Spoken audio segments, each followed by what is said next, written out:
Venga, ahora ya sí que sí, arrancamos. Bienvenidos, bienvenidas a esta charla en la que, bueno, hablaremos sobre cómo desarrollar tu mentalidad como deportista. Hoy en esta charla pues te traigo 5 claves, 5 pilares los que debes de tener en cuenta, que desde luego no son ni mucho menos los únicos 5 que hay, y te voy a compartir también 15 herramientas para que puedas poner en práctica todas estas claves desde hoy mismo. La idea es que te vayas de aquí con deberes, que te vayas de aquí con trabajo y sobre todo con un nuevo conocimiento que te puedas aplicar en tu día a día. Para quien no me conozca, soy Daniel Collante, soy neurocoach deportivo, soy un apasionado del fútbol sala y del desarrollo personal y el año pasado pues decidí unir estas dos pasiones para poder acompañar a equipos y jugadores a, digamos, a sacar su mejor versión. Hace poco me di cuenta realmente que mi gran sueño era ser jugador profesional de fútbol sala y me daba mucho coraje ver que, por ejemplo, gente que era más buena que yo, pues no sabía utilizar ese talento porque a lo mejor o no tenía un espíritu de equipo y jugaban solo para ellos o porque no tenían la confianza suficiente para demostrarla y estaban como siempre como muy apagados, ¿no? Que no se permitían brillar o porque a lo mejor no sabían gestionar bien su frustración, su ira, sus miedos, sus bloqueos. En definitiva, pues como que no tenían buena gestión emocional. Yo en mi caso, pues es verdad que nunca tuve el apoyo emocional necesario para poder empoderarme, para poder seguir entrenando y mejorando.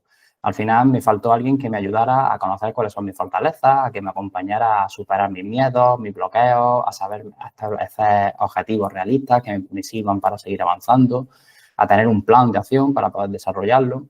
En definitiva, pues a sacar mi mejor versión y a brillar, ¿no? Entonces, digamos como que mi para qué en este sentido, mi motivación de haber empezado este proyecto es que yo quiero ser esa persona para ti, la persona que yo nunca tuve.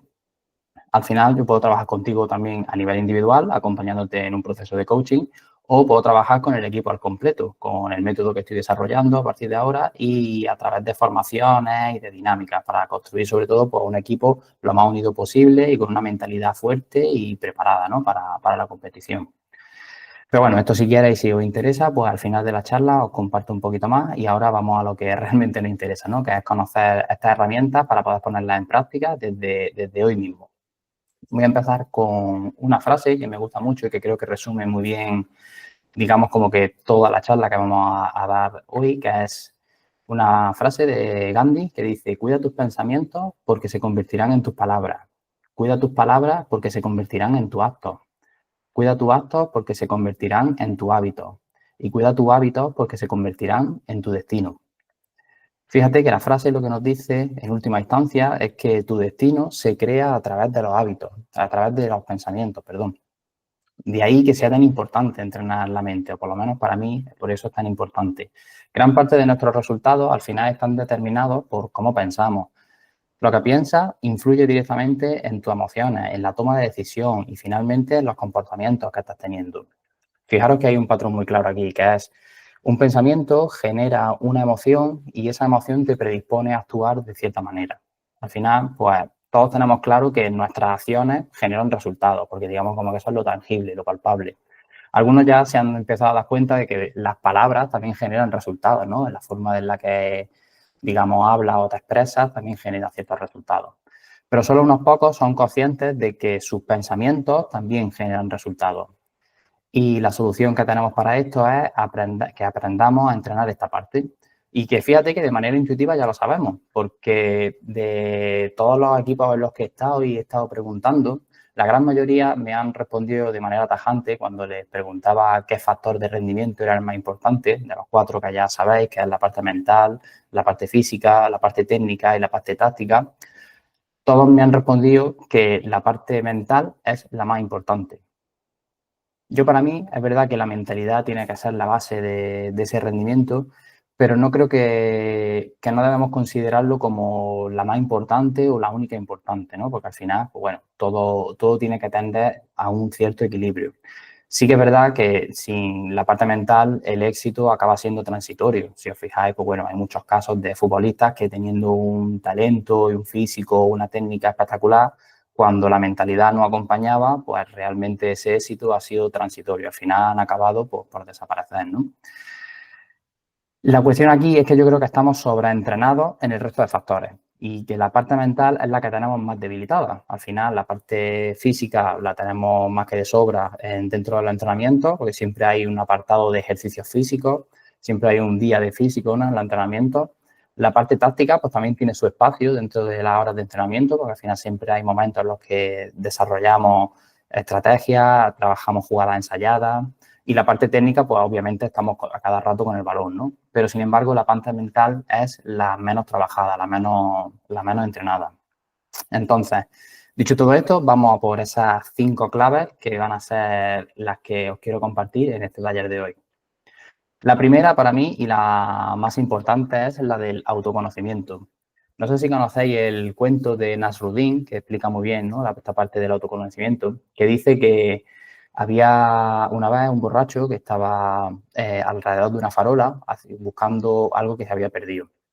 Y un hombre pasaba por allí y se acercó al borracho a preguntarle y le dijo que había perdido una llave y que la estaba buscando. El hombre, muy amable, pues se puso a buscarlas con él para ver si encontraban esa llave.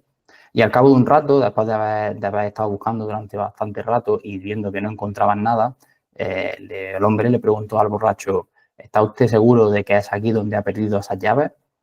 El borracho le contestó que no, que allí no había perdido esas llaves, que donde las había perdido era en su casa. Entonces, claro, el hombre extrañado le preguntó: entonces, ¿por qué estamos buscando las llaves debajo de esta farola? A lo que el borracho le dijo: la estamos buscando aquí porque aquí hay más luz, porque mi casa está oscura y aquí es donde hay luz. Fijaros que este cuento, esta metáfora, lo que quiere decir, lo que viene a decirnos es que nos pasamos la vida buscando fuera lo que siempre estuvo dentro, ¿no? Estamos condicionados a buscar siempre fuera, pues, donde realmente no es el sitio en el que tenemos que buscar. Si algo sale mal, por ejemplo, siempre la culpa es del rival, la culpa es del árbitro, la culpa es de la pista. Si algo sale bien, mi felicidad al final acaba dependiendo de haber marcado un gol, haber dado una asistencia, de haber ganado el partido, de haber conseguido tal o cual trofeo.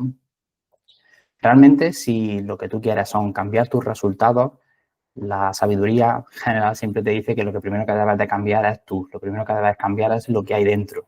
Y realmente no nos conocemos porque o entre que tenemos poca educación emocional, ya que hemos recibido poca o ninguna durante nuestra infancia, y el poco tiempo y atención que le hemos prestado a mirar adentro, a realizar esa introspección, el autoconocimiento se podría decir que se reduce básicamente a saber reconocernos en el espejo. Por eso, para mí, el autoconocimiento es la primera clave que quiero traeros, y que el resto, pues bueno, dan un poco igual el orden, pero creo que sin este autoconocimiento, el resto realmente no sirven para nada. Al final es como si estuvieses comprando cuadros para una casa que no tiene paredes. Estás trabajando cosas, pero lo que es la base real no se está trabajando de manera correcta. Entonces, dicho todo esto, para mí el autoconocimiento es la primera clave a trabajar, y te traigo estas 3 herramientas en las que puedes ir empezando a trabajar ese autoconocimiento. La primera es tener un diario emocional o un diario de lo que vas haciendo en tu día a día. Al final, llevar un registro de tus pensamientos y de tus emociones hace que, por un lado, dediques ese tiempo, dediques esa atención a llevar ese registro, a tener ese histórico. Pronto empezarás a ver patrones y les podrás poner nombre a esas sensaciones. El caso es que el hecho de tener un histórico, un registro, hace que, por un lado, como digo, te sientes y te pares a analizar cómo ha sido tu día, cuáles son las cosas que te gustaría mantener, cuáles son las cosas que has hecho y que te gustaría cambiar, cuáles son las cosas que podrías mejorar. Digamos como que ese diario es una base para tú empezar a ir ampliando ese autoconocimiento. La segunda herramienta que te traigo es el DAFO, que es la archiconocida, ¿no?, herramienta del DAFO. Ahí es donde el DAFO significa el acrónimo de debilidades, amenazas, fortalezas y oportunidades. Al final, las debilidades y las fortalezas hacen referencia a esos aspectos tuyos, a esos aspectos que dependen de ti, tanto la fortaleza como la debilidad. Y la parte de amenazas y la parte de oportunidades hacen referencia a esos agentes externos que te ayudan que te ayudan a acercarte o a alejarte de tu objetivo. Y luego, por último, la tercera herramienta que te traigo para la parte de autoconocimiento es el feedback. No estamos acostumbrados a pedir feedback porque muchas veces o no nos han educado para pedirlo o muchas veces nos cuesta o no queremos escuchar esa respuesta.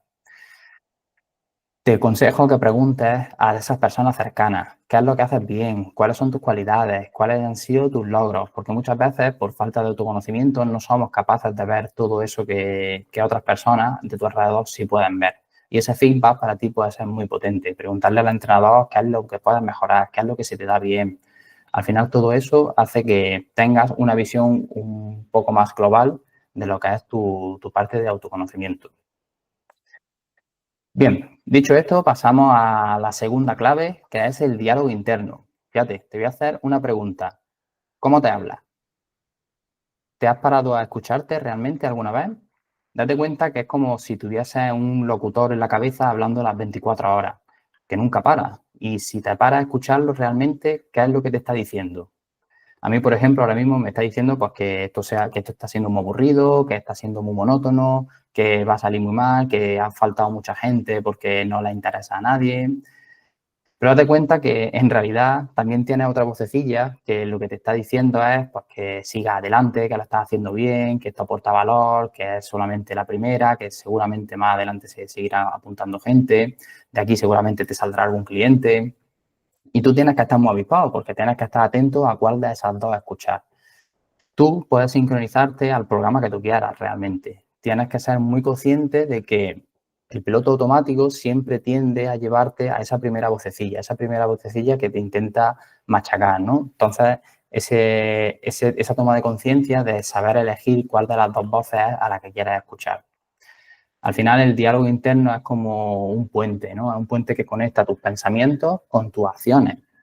Al final, lo que regula tus emociones, lo que controla tu atención, lo que te prepara para actuar y que fortalece o que destruye tu confianza. Y al final tu rendimiento está determinado por esa voz y a cuál de ellas es a la que le prestas atención. Sígueme con esta metáfora, por ejemplo, que te pongo aquí a la derecha. Tu mente, imagínate que es como tierra fértil, ¿vale? Toda semilla que tú plantes en esa tierra fértil va a crecer y está 100% garantizado. Si tú plantas semillas de manzana, recogerás manzanas. Y si plantas semillas de ciruelas, pues recogerás ciruelas. Pues bien, esas semillas, imagínate que son tus pensamientos. Cada pensamiento que tú introduces en esa tierra fértil, que es tu mente, al final, pues eso va a acabar germinando, va a acabar creciendo y acabará dando unos frutos, que ese fruto al final son los resultados que obtienes en tu día a día. Por tanto, observa qué resultados obtienes y entonces te podrás hacer una idea de cuáles son esas semillas que estás plantando. Es decir, a cuál de las dos voces es la que estás escuchando con más atención. ¿Quieres cambiar tus resultados? ¿Quieres resultados diferentes? Pues entonces debes plantar semillas diferentes. Y para este trabajo del diálogo interno te traigo otras 3 herramientas clave. Ya vamos por la cuarta. La primera sería el observador observado, que al final aquí es ser consciente de cómo te habla, porque tú realmente no eres tu mente y tus pensamientos. Aquí el consejo que te doy es, tú puedes vivir la vida desde estos ojos, desde el prisma en el que tú ves, o puedes vivir la vida disociándote de esa imagen que tú tienes, disociándote de esos pensamientos y observando esos pensamientos, observando como si fuese una tercera persona. Desde ahí es donde eres capaz de disociarte y eres capaz de tener cierto ángulo de visión, ¿no? Para poder disociarte, como digo, de esos pensamientos. La siguiente herramienta que te traigo es, vale, una vez que tú te has sabido disociar y una vez que tú has sabido poner el foco en esos pensamientos que tienes, lo importante es filtrar los pensamientos adecuados. Cada vez que llegue un pensamiento, hazte esta pregunta. ¿Este pensamiento me ayuda realmente a rendir mejor, por ejemplo? ¿Este pensamiento realmente me ayuda a enfocarme o acercarme al objetivo que estoy persiguiendo? Aquí la herramienta sería identificar cuáles son esos pensamientos que realmente no te están ayudando y entrenar a tu mente para detectarlos y para eliminar esos pensamientos. Y la siguiente, la número 6, la herramienta número 6 que te traigo es la de las autoafirmaciones o las afirmaciones positivas. Fijaros que lo importante que es construir una narrativa interna positiva. Igual que los algoritmos de YouTube o el algoritmo de Netflix, a base de tú ir haciendo recomendaciones de los vídeos que te gustan y dónde te estás parando, el algoritmo propiamente te va recomendando cada vez más ese tipo de series, ¿no? que te están gustando. Pues lo mismo tienes que hacer con tu cerebro. Entrénalo para darle cada vez más el tipo de pensamiento que tú quieres. Dale, digamos, como que peso a esos pensamientos para plantar la semilla adecuada. Cuantas más veces plantes la semilla que tú quieres, más veces automáticamente tu cerebro te irá recomendando ese tipo de pensamientos y le irás quitando peso a los otros pensamientos que no son tan útiles o tan funcionales. Bien, hasta aquí. Estamos por la clave número 2, vamos a por la clave número 3, la autoconfianza. Fijaros, la autoconfianza es la creencia en tu propia capacidad para realizar una acción con éxito. Es verte capaz de superar un obstáculo. Y fíjate que aquí dice, o la autoconfianza se denomina como la creencia. No dice nada de capacidad, dice la creencia en tu capacidad para poder realizar una acción. ¿Qué es lo que ocurre? Que la autoconfianza es la que te permite atreverte a probar cosas nuevas, a arriesgarte y sobre todo a intentarlo. Un jugador con autoconfianza es capaz de dar un pase entre líneas más arriesgado, es capaz de encarar en el uno contra uno.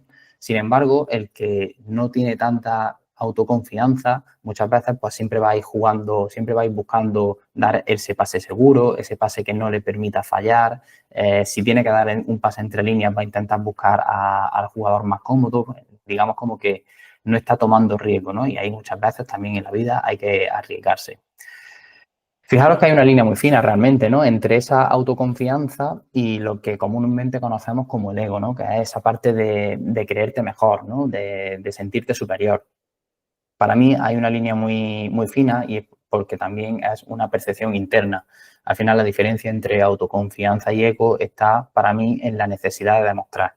Cuando tú tienes autoconfianza, tú sabes que crees que tienes la capacidad para poder superar ese obstáculo, pero realmente no necesitas demostrarlo. No necesitas tener un juez externo que te valide que eso lo estás haciendo bien o mal. Sin embargo, el ego no. El ego, por ejemplo, sí necesita de esa demostración de tener esa capacidad. Pero claro, si por un lado hemos visto que no tenemos autoconfianza, no tenemos autoconocimiento, es decir, no sabemos realmente en lo que somos buenos o lo que no somos buenos, y si aún sabiéndolo, en la clave número 2 hemos visto que tenemos un autodiálogo que si no estamos más avispados de la cuenta nos está martilleando constantemente, es muy normal que la autoconfianza acabe cayendo y sea uno de los principales, de los primeros pilares que caen. Y esto, pues, ya podrían ser realmente dos herramientas para poder trabajar la autoconfianza, ¿no? Pues trabajar en ese autoconocimiento y trabajar en ese diálogo interno. Pero bueno, no las vamos a contar. Fijaros que la autoconfianza no es algo que se adquiera o se pierda de un día para otro. Esto realmente es un proceso. Se pierde a base del goteo constante de ciertos hábitos que al final acaban mermando tu confianza. Por tanto, recuperarla también es un proceso. Ni la pierdes de un día para otro y si no la tienes tampoco la recuperas de un día para otro. Por eso, una de las claves también para recuperar esa confianza es la paciencia. Pero dicho todo esto, vamos por las siguientes 3 herramientas que te traigo para poder trabajar tu autoconfianza. Y ya vamos por la 9, si no me equivoco. 3, 1, 2, 3, 3, 6, por la 7, perdón, la 7. La número 7, la primera de esta autoconfianza es marcarte objetivos y marcarte objetivos que sean alcanzables, que sean realistas. Muchas veces perdemos confianza en nosotros mismos porque nos establecemos ciertos objetivos a los cuales no eran realistas y digamos como que asumimos que por no haber llegado a ese objetivo perdemos esa parte de confianza. Por tanto, es muy importante saber marcarse bien cuáles son los objetivos que tienes para cada entrenamiento y para cada partido. Y al final, como consecuencia, si tú te estableces los objetivos realistas y los vas superando, vas progresando, esa confianza en ti mismo, esa autoconfianza irá creciendo poco a poco. La segunda herramienta que te traigo aquí son las fortalezas, que te enfoques en tu fortaleza. Fijaros que muchas veces cuando estamos entrenando, casi siempre nos estamos enfocando en la parte de las debilidades, en la parte de las cosas que no hacemos bien. También tiene su lógica y es que nos estamos enfocando en la parte que queremos mejorar, en la parte en la que queremos seguir creciendo. Pero de tanto enfocarnos en esa parte, muchas veces se nos olvida esa parte de fortaleza, se nos olvida esa parte de todo lo que hacemos bien. Entonces, otra de las herramientas para poder generar más autoconfianza es precisamente recuperar y recordar todas esas fortalezas que ya tenemos y que en algún momento hemos usado y que en algún momento se nos han olvidado. Y la tercera herramienta que te traigo para la autoconfianza sería la visualización, una herramienta poderosísima. La mente, fijaros, no distingue entre realidad e imaginación. Por tanto, una herramienta poderosa es la visualización porque puedes utilizarla como entrenamiento para poder potenciar esa confianza. Si tú te tienes que enfrentar a una situación en la que no te ves confiado del todo, la herramienta de la visualización te trae ese entrenamiento previo para tú poder imaginarte en esa situación y poder crear escenarios distintos en cómo se va desarrollando ese acto. Y esto realmente lo que hace es que en tu cerebro va creando esos patrones, va creando esas, por así decirlo, esas carreteras en las que cuando tú te enfrentas realmente a esa situación, digamos como que ya la hayas vivido. Y como tu mente no distingue entre realidad e imaginación, como tú ya la has vivido y ya la has creado, por así decirlo, en las condiciones en las que en las que tú querías, y las condiciones se refiere a pues, sentirme seguro, a estar tranquilo, tener una buena actitud, cosas que dependen de ti, obviamente. Entonces ya estás entrenando tu cerebro de cierta manera a que se comporte, ¿no? de esa forma, tal y como tú desearías, ¿no? Cuando a lo mejor te falta confianza para poder enfrentar ese miedo, ¿no? Y dicho esto, con estas tres herramientas, pues pasamos a la clave número 4, enlazando con ese miedo, que es precisamente el miedo al fallo. Típico, tipiquísimo, ¿no? Dentro de los jugadores, que es ese miedo al fallo. Fijaros, si yo os preguntara dentro del ámbito competitivo o dentro de incluso el ámbito de cualquier área de vuestra vida, ¿cuántos de vosotros desearíais dejar de tener miedo? Si la respuesta es que sí, que desearías tener miedo, te lo digo tajantemente y es que abandones esa idea, porque eso nunca va a ocurrir. Y además está bien que sea así, porque al final el miedo es una emoción básica, es como la alegría, como el enfado, como la tristeza. El miedo te trae cierta información y en este caso lo que te dice es que te mantiene alerta y te protege para poder prepararte para esos desafíos, para poder enfrentarte a esos desafíos. Imaginaros que si no tuviésemos miedo, por ejemplo, pues no defenderíamos porque no veríamos el peligro de que nos puedan marcar gol o incluso en cada balón dividido no sabríamos medir nuestra fuerza porque no tendríamos miedo a lesionarnos. Por tanto, para mí lo primero con esto no es intentar eliminar el miedo, sino reconciliarse, ¿no? con ese miedo y saber qué información te está trayendo y, por supuesto, no querer que desaparezca del todo. Pero ahora bien, es verdad que hay una parte del miedo el que es disfuncional, que es que nos paraliza ante situaciones y no nos permite poder rendir a nuestro mejor nivel. Por tanto, esta parte es verdad que está muy enlazada con la autoconfianza que le acabamos de hablar, ¿no? El miedo y la autoconfianza, fijaros que están como en equilibrio. Si la autoconfianza es muy baja, los miedos tienden a aumentar, porque como yo no, desde esa falta de confianza, yo no estoy afrontando esos miedos, cada vez que tú no afrontas el miedo, ese miedo crece y cada vez que te tienes que volver a enfrentar a él, el monstruo cada vez se va haciendo más grande. Por eso es tan importante afrontar esos miedos, porque cada vez se van haciendo más grandes y cada vez la dificultad es mayor. Pero ahora bien, ¿qué es lo que ocurre si yo tengo una autoconfianza muy por encima? Porque el miedo al final desaparece y como acabamos de ver, cuando el miedo desaparece, también ocurren ciertos peligros y es que empiezas a tomar riesgos innecesarios, empiezas a tener más, pues eso, más riesgo en tanto yo que sé, a dar pases que no tienen sentido, ¿no? Algo así. Digamos como que cuando tú pierdes el miedo de por sí, pues como hemos dicho, pues también es una emoción principal que tiene su sentido, ¿no? Entonces, digamos como que autoconfianza y miedo siempre tienen que estar más o menos en equilibrio. Para mi gusto siempre tiene que estar un poquito por encima, ¿no? Porque siempre hay que tomar esos pequeños riesgos, ¿no? Esas pequeñas decisiones dentro del campo que, digamos, como que el hecho de asumir ese riesgo puede generar pues, un resultado asimétrico, que se dice, ¿no? Que es como que los resultados se multiplican. Pues si en cambio, si el miedo está por debajo siempre, pues digamos que vamos a tender a esa parálisis por análisis, vamos a tender a ese rol un poco más conservador, ¿no? De no asumir mucho riesgo. Y en definitiva, pues bueno, siempre que estén un poco más o menos en equilibrio. Para trabajar el miedo, te traigo otras 3 herramientas. Esta y así, la número 10, la herramienta número 10, keep going, la de seguir avanzando. Como he dicho, al final el fallo o el miedo, cada vez que no lo afrontas, se hace más grande. Y el fallo realmente está en abandonar. El miedo crece cada vez que lo evitas. Por tanto, el keep going, la filosofía que te trae es la de que la sigas intentando, la resiliencia, la de que aunque te caigas, sigas avanzando, porque al final, tarde o temprano, ese miedo lo vas a poder atravesar. La siguiente herramienta que te traigo, la número 11, es que donde pones el foco, eso se expande. Todo en lo que tú pones el foco, todo en la vida en donde tú pones el foco, se expande. Y fíjate que tu cerebro, aquí te traigo otra clave, es que no entiende el no. El no como tal no lo entiende. Por tanto, cuanto más piensas en que no quiero fallar o que no quiero que ocurra esto, por este principio, como el no lo entiende, el foco lo estás poniendo en el fallo, el foco lo estás poniendo en eso que no quieres que ocurra. ¿Y qué es lo que pasará? Que como todo lo que pone el foco se expande, lo que pasa es que al final acabará ocurriendo realmente. Aquí me gusta poner siempre el ejemplo de los esquiadores. Cuando un esquiador está bajando por una ladera y está atravesando una zona de árboles, los esquiadores tienen muy bien entrenada la mente en poner el foco precisamente en donde, en el camino, en donde lo tienen que poner, para que donde se ponga el foco se expanda, para poner en el camino. ¿Qué es lo que ocurre si el esquiador, conforme va bajando, está pensando en no quiero estrellarme con el árbol o está pensando simplemente en el árbol? Que al final solo ve árboles. ¿Y al final dónde va a acabar el esquiador? Pues en el árbol. Entonces, por eso están muy entrenados en poner siempre el foco en el camino y no desviarse. ¿Por qué? Porque al final lo único que hace es alejar los árboles de su visión y centrarse únicamente en el camino que tiene que seguir. Y la tercera herramienta que te traigo para trabajar ese miedo al fallo es diversificar.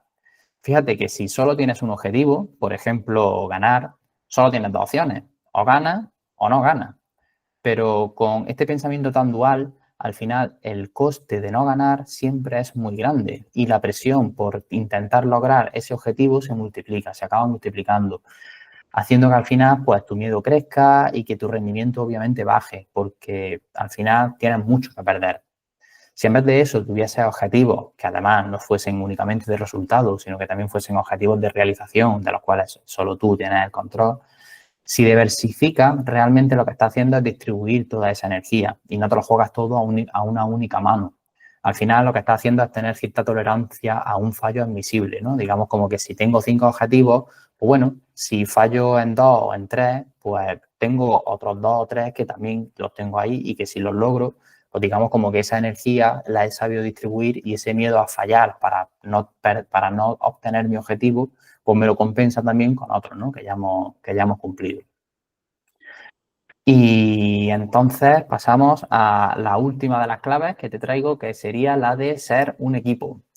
Fíjate que en deportes de equipo, sobre todo, obviamente, una clave importante es ser equipo. Y es que no es lo mismo estar en un equipo que ser un equipo. No es lo mismo ser un grupo de personas que ser un equipo realmente. Hay una frase que dice que el todo siempre es mayor que la suma de sus partes. Y como esta charla realmente lo que va es sobre cómo trabajar tu mentalidad y de cómo mejorar tu rendimiento, vamos a hablar de lo que tú puedes aportar al equipo realmente.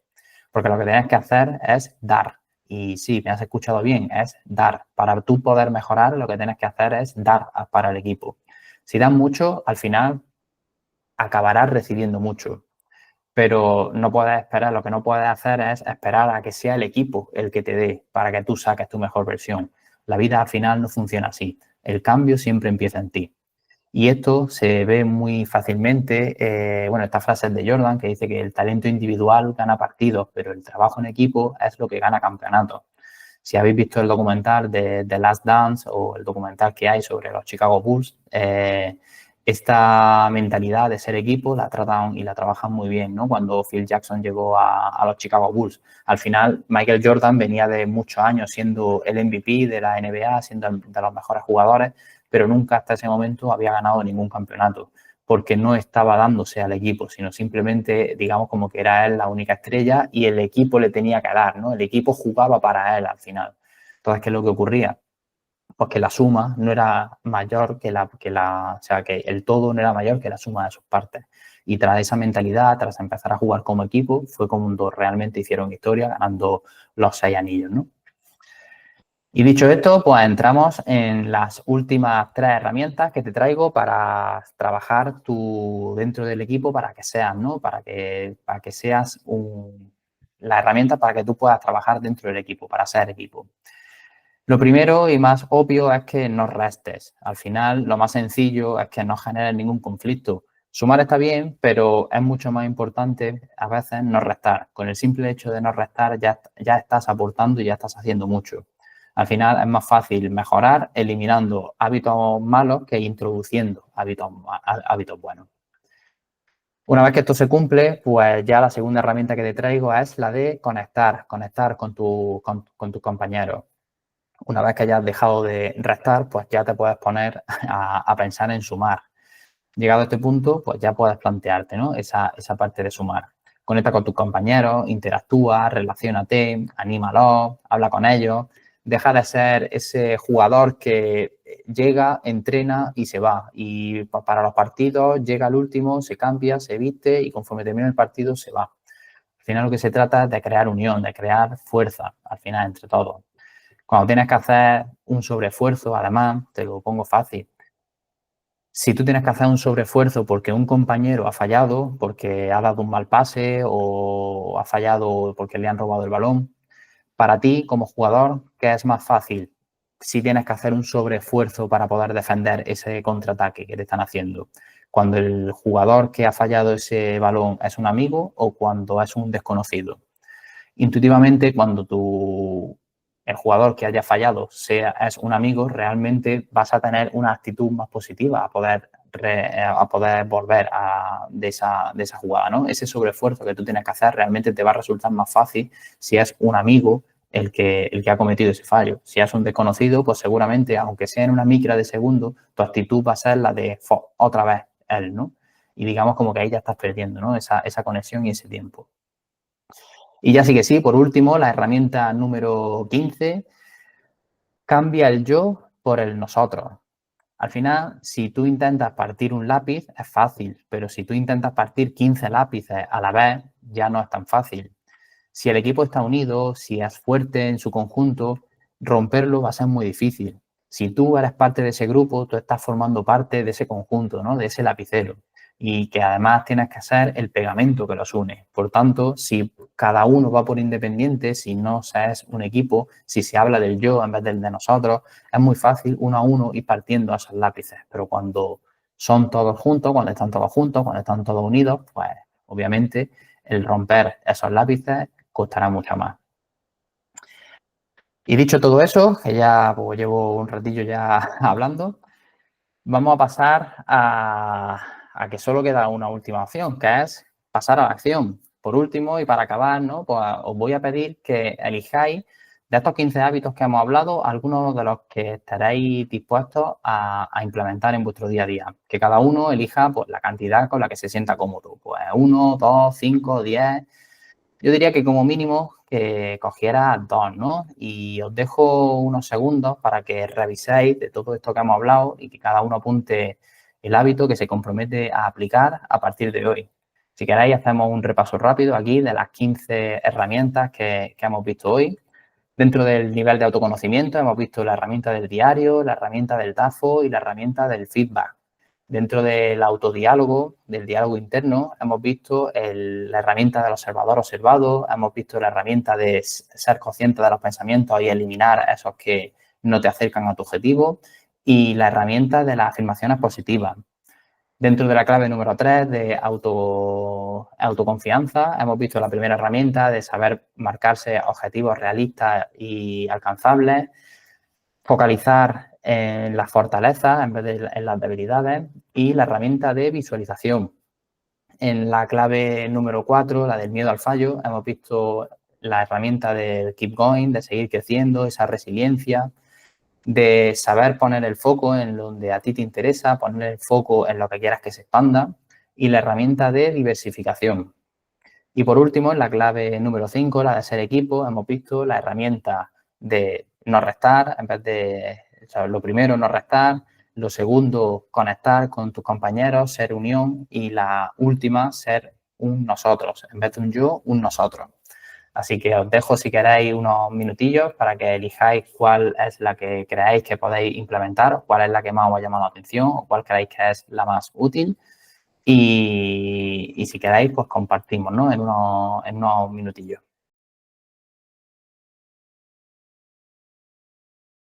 Pueda explicar a, pues bueno, a los que estéis interesados, a las personas que se han interesado por todo esto, cómo pueden seguir aprendiendo, ¿no? En este caso, pues por mi parte tenéis 4 opciones. La primera opción sería la parte de redes sociales, que ahí hay contenido frecuente y gratuito en la que pues, voy a ir compartiendo cada vez más mi experiencia. Hay redes sociales como Instagram, TikTok, YouTube, o si puedes incluso ponerte en contacto conmigo directo a través del correo o por la página web. La opción número 2 es la comunidad. Podéis uniros a esa newsletter o al grupo de WhatsApp, que también es gratuito, obviamente, en la que escribo pues reflexiones y recomiendo todo tipo de materiales, ¿no? Para seguir creciendo. La opción número 3 sería la parte de acompañamiento individual. Si sientes que, pues, que no estás mejorando como jugador, ¿no? O que no estás mostrando tu mejor juego, que te falta confianza, que los nervios pues te sobrepasan o que simplemente sabes que hay algo que necesitas cambiar porque no está bien, pero realmente no sabes el qué, que muchas veces pasa eso, pues al final lo único que tienes que hacer es pedir una sesión de valoración gratuita, que en esa media hora de sesión, pues ya con eso, digamos como que aprendes a desliar un poco todo, todo lo que traes. Y si queréis más y si queréis profundizar más, pues bueno, tenéis una sesión de hora y media que cuesta 70 euros y el pack de 4 sesiones que sale a 265 euros. Por estar aquí hoy y por hacer este taller posible, que al final pues siempre cuesta sacar este tipo de cosillas adelante, el pack de 4 sesiones os lo dejaría a 250 euros, ¿vale? Si lo contratáis antes de este mes, el pack os saldría, la sesión de 70 euros sería a 62,50, si no recuerdo mal. Y por último, la cuarta opción sería el acompañamiento con equipo, el trabajo con equipo. Si tu equipo necesita pues, mejorar esa unión, si necesita pues, esa gestión emocional, si necesitáis pues, recuperar la motivación. Últimamente me estoy encontrando ya por las fases de la temporada en la que estamos, pues ese compromiso, alguien de entrenamiento, a establecer objetivos motivadores para poder seguir manteniendo esa motivación de seguir entrenando. Pues en mi caso, pues estoy diseñando un método para poder mejorar ese rendimiento y ya hay equipos que confían en este trabajo que estoy haciendo. El año pasado estuve trabajando con el Ojijares femenino de fútbol sala, el equipo de segunda andaluza en Granada. Este año estoy trabajando también con la Gavia Futsal, un senior masculino de tercera división, con el Vicar Futsal, también senior de tercera división masculina, con el Albolote de fútbol sala femenino, división andaluza de honor, y con el Federico García Lorca, un equipo de Almería, también femenino, de fútbol sala, de la segunda división andaluza. Y si quieres que visite a tu equipo, pues simplemente escríbeme y agendamos para ir a una primera sesión de valoración en la que me presento, explico cuáles los beneficios, obviamente, que puede tener este tipo de perfiles dentro del cuerpo técnico. Y si queréis más información, pues está mi página web también, ¿no? danielcollantes.es. Y dicho todo esto, si queréis, pues pasamos a una ronda si tenéis algunas preguntas más que tengáis sobre el tintero. Y nada, ahora sí que sí, pues daros las gracias por haber asistido a a este primer taller que hago y que espero que obviamente pues que hablemos y que nos veamos de nuevo, ¿no? Muchas gracias de verdad por pasaros por aquí, gracias por la confianza, por haber aguantado este ratito. Y nada, si tenéis alguna duda más o algún comentario que queráis hacer o dejar, pues nos quedan, si queréis, un par de minutillos. Yo tengo un par de minutillos libres. Y si no, pues nada, nos vemos en próximos talleres.